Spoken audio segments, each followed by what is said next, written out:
উইকিপিডিয়ার তথ্য অনুযায়ী 89.সামথিং মুসলমান রয়েছে, শতকরা পার্সেন্টেজ। আমাদের সমাজে বলা হয় যে 95%, এটা একটা কথিত কথা, এর কোনো ভিত্তি নাই। ধরেন আপনি 90%, এই 90% মুসলমান, কিন্তু উচ্চ শিক্ষার ক্ষেত্রে কিন্তু আমরা 90% নাই। ব্যবসার ক্ষেত্রে কি আপনি মনে করেন যে আমরা এগিয়ে আছি? সামগ্রিক পৃথিবীর ব্যবসা নিয়ন্ত্রণ করে ইহুদিরা। পুরো পৃথিবীর প্রায় 70% ব্যবসা নিয়ন্ত্রণ করে ইহুদিরা। ছোট্ট একটি রাষ্ট্র ইসরায়েল, যাদের জনসংখ্যা মোট জনসংখ্যার 1 কোটিরও কম। বর্তমান পৃথিবীতে টোটাল জনসংখ্যা কত কোটি? প্রায় 800 কোটি। এই 800 কোটি জনসংখ্যার মধ্যে মুসলমানদের সংখ্যা হচ্ছে 25%। দুঃখজনক হলেও সত্য, এই 25% মুসলমান পৃথিবীর ইকোনমি, অর্থনীতি বলেন, পৃথিবীর চিকিৎসা বিজ্ঞান বলেন, মানব কল্যাণে অবদান রাখা বলেন, কোথাও সমাজ সংস্কারে ডোনার হিসেবে কাজ করা বলেন, কোথাও হসপিটাল বিনির্মাণ করা, সরাইখানা বিনির্মাণ করা, মিডিয়া বলেন, টেকনোলজি বলেন, এই সমস্ত ক্ষেত্রে কিন্তু মুসলমানদের 25% অবদান বর্তমান পৃথিবীতে নাই। এই মুসলমানদের বর্তমান পরিস্থিতি কি জানেন? সারা পৃথিবীর 5 কোটি রোহিঙ্গা রিফিউজি শরণার্থীর মধ্যে 4 কোটির উপরেই হচ্ছে মুসলমান। এখন আমরা জাতি হিসেবে কতটা অধপতনে আছি। আপনি যদি মনে করেন আপনি মিলাদ পড়াবেন, হুজুর পাবেন। আপনি যদি মনে করেন তাবিজ কবজ লিখতে হবে, আপনি সেজন্য হুজুর পাবেন। আপনি জানাজা পড়াতে হবে, আজান দিতে হবে, সেজন্য যদি হুজুরের প্রয়োজন হয়, আপনি সেই হুজুর পাবেন। কিন্তু ইসলাম যে একটি সত্যিকারের পরিপূর্ণ জীবন বিধান, ইসলাম যে কমপ্লিট কোড অফ লাইফ, যাকে বলা হয় মোকাম্মাল নিজামে হায়া, পরিপূর্ণ জীবন বিধান, এইটা মানুষের সামনে যুগের চ্যালেঞ্জ মোকাবেলা করে মানুষের সামনে বুদ্ধিবৃত্তিকভাবে রেশনালি উপস্থাপন করবে এমন আলেমের অভাব, এমন স্কলারের অভাব আমাদের সমাজে যথেষ্ট পরিমাণ রয়েছে। কিভাবে একটা সমাজ পরিচালনা করতে হবে, কিভাবে একটা দেশ পরিচালনা করতে হবে, কিভাবে মানুষের ব্যাংকিং নীতিটা সুদমুক্ত হবে, ইসলামী ব্যাংকিং সেক্টর কিভাবে হবে, এরপরে কিভাবে অমুসলিমদের সাথে কি আচরণ করতে হবে, দেশ ও জাতিকে যুগ উপযোগী সিদ্ধান্ত দিতে হবে, এরকম স্কলার, এরকম দক্ষ স্পেশালিস্ট মুস্তাহিদ আলেমের বড্ড অভাব আমাদের সমাজে রয়েছে। বর্তমান পৃথিবীতে টোটাল জনসংখ্যা কত কোটি? প্রায় 800 কোটি। এই 800 কোটি জনসংখ্যার মধ্যে মুসলমানদের সংখ্যা হচ্ছে 25%। দুঃখজনক হলেও সত্য, এই 25% মুসলমান পৃথিবীর ইকোনমি, অর্থনীতি বলেন, পৃথিবীর চিকিৎসা বিজ্ঞান বলেন, মানব কল্যাণে অবদান রাখা বলেন, কোথাও সমাজ সংস্কারে ডোনার হিসেবে কাজ করা বলেন, কোথাও হসপিটাল বিনির্মাণ করা, সরাইখানা বিনির্মাণ করা, মিডিয়া বলেন, টেকনোলজি বলেন, এই সমস্ত ক্ষেত্রে কিন্তু মুসলমানদের 25% অবদান বর্তমান পৃথিবীতে নাই। আজকে আমরা অধপতনের কোথায় এসে নিমজ্জিত হয়েছে একটু চিন্তা করে দেখেন।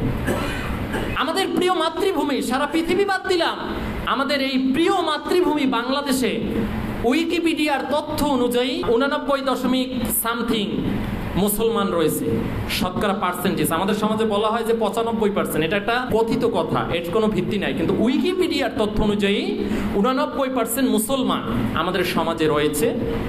কিন্তু এই 89% মুসলমান যখন উচ্চশিক্ষার আরেকটা গবেষণা করা হলো, সেখানে দেখা গেল যে মাস্টার্স পাস সম্পন্ন করা হচ্ছে বিধর্মীরা 25%। তার মানে মুসলমানদের সংখ্যা কত আসলো? 75%। মানে উচ্চশিক্ষায়ও আমরা পিছিয়ে আছি। আমাদের এই মাতৃভূমি, ছোট্ট একটা দেশ, 56,000 বর্গ মাইলের এরিয়া, সেখানে ধরেন আপনি 90%, এই 90% মুসলমান, কিন্তু উচ্চ শিক্ষার ক্ষেত্রে কিন্তু আমরা 90% নাই। ব্যবসার ক্ষেত্রে কি আপনি মনে করেন যে আমরা এগিয়ে আছি? সামগ্রিক পৃথিবীর ব্যবসা নিয়ন্ত্রণ করে ইহুদিরা। পুরো পৃথিবীর প্রায় 70% ব্যবসা নিয়ন্ত্রণ করে ইহুদিরা। ছোট্ট একটি রাষ্ট্র ইসরায়েল, যাদের জনসংখ্যা মোট জনসংখ্যার 1 কোটিরও কম। অর্থাৎ আমাদের দেশে ঢাকা শহরের মিরপুরের একটা এরিয়ায় যত লোক বাস করে, তার থেকেও বা তার সমপরিমাণ জনসংখ্যা হচ্ছে পৃথিবীতে ইহুদিদের। এই 1 কোটি জনসংখ্যা তামাম পৃথিবীকে নিয়ন্ত্রণ করতেছে। এর কারণ কি? তারা ব্যবসা এগিয়ে। পুরো পৃথিবীর ব্যবসার 70% ব্যবসা আজকে ইহুদিরা করতেছে সারা বিশ্ব জুড়ে। তারা প্রযুক্তিতে এগিয়ে, তারা চিকিৎসা সেবা এগিয়ে, তারা উচ্চশিক্ষা সহ সমস্ত ক্ষেত্র, মিডিয়াগুলোতেও তারা এগিয়ে রয়েছে। আর আমরা আমাদের করুণ পরিস্থিতি, মুসলমানদের বর্তমান পরিস্থিতি কি জানেন? সারা পৃথিবীর 5 কোটি রোহিঙ্গা রিফিউজি শরণার্থীর মধ্যে 4 কোটির উপরেই হচ্ছে মুসলমান। এখন আমরা জাতি হিসেবে কতটা অধপতনে আছি, জাতি হিসেবে কতটা সৌভাগ্যবান অবস্থায় আছি একটু চিন্তা করে দেখেন। আজকে আমরা এই বিষয়গুলো নিয়ে ভাবতেছি না যে মুসলমানদের অবস্থান আজকে কোথায়। আজকে আমরা কি করতেছি?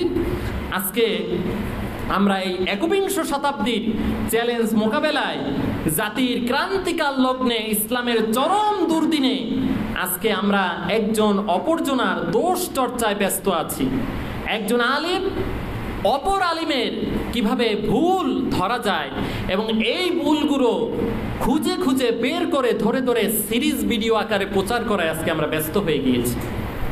শুধু তাই নয়, আজকে সমাজের অবস্থা এমন হয়েছে যে বিষয়গুলো গোপন রাখার প্রয়োজন ছিল, সেই বিষয়গুলো আজকে আমরা মানুষের সামনে প্রকাশ করে দিয়ে আমাদের অনৈক্যের বহিঃপ্রকাশ ঘটাচ্ছি।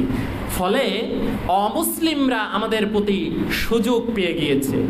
কথা বললে ভুল তো হবেই। এই যে আমি কথা বলি, কথায় ভুল হয় না? তো কথা বললে ভুল হবে, এই বয়ে যদি আমি চুপ করে থাকি তাহলে তো আমি দাওয়াত দিতে পারবো না। একজন ভাই, আমার এক ভাই, সে ভুল করেছে, এই ভুলটা ঢেকে রাখা বা তাকে সংশোধন করা যতটা প্রয়োজন মনে না করছি, তার থেকে তার ভুলগুলো ধরে ধরে প্রচার করা, এটা আমাদের এখন নিজ দায়িত্ব বানিয়ে নিয়েছি। এটি সত্যি একটি দুর্ভাগ্য আমাদের জন্য।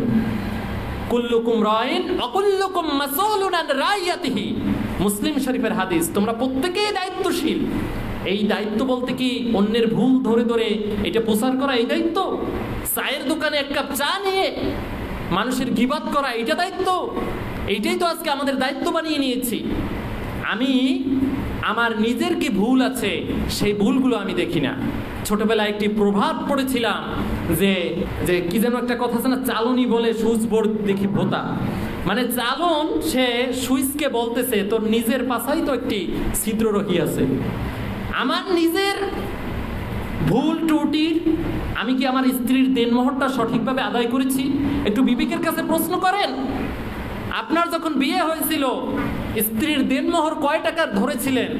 সেই দেনমোহর কি আদায় করেছিলেন?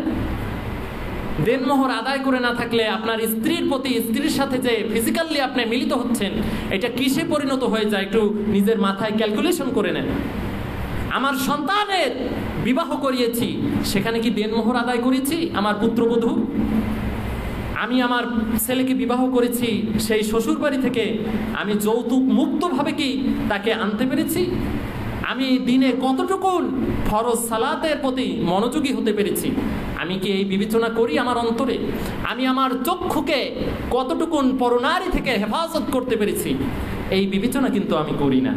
এই বিবেচনাগুলো যদি করতাম তাহলে সত্যি আমাদের জীবনটা আরো সুন্দর হয়ে যেত। জাতির এই চরম দুর্দিনে আমাদেরকে দুর্বেদ্ধ প্রাচীরের মতো অটল অনর অবিচল থাকতে হবে ইসলামের পথে এবং অতন্দ্র প্রহারীর ভূমিকা পালন করতে হবে, যাতে কোনো দিক থেকে ইসলামের মধ্যে আর কোনো ধরনের কোনো ক্ষতির আশঙ্কা ঢুকতে না পারে।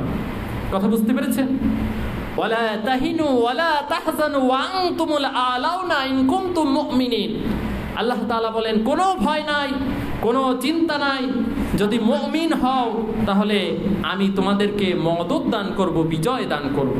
অনেক সময় বলে থাকি যে অমুক আলেমের কাছে যাওয়া যাবে না, অমুক দরবারে যাওয়া যাবে না, অমুক রাফিজি, অমুকে শিয়া, অমুকে খারিজি, অমুকের কিতাব পড়া যাবে না, অমুকের কাছ থেকে ইলম নেওয়া যাবে না।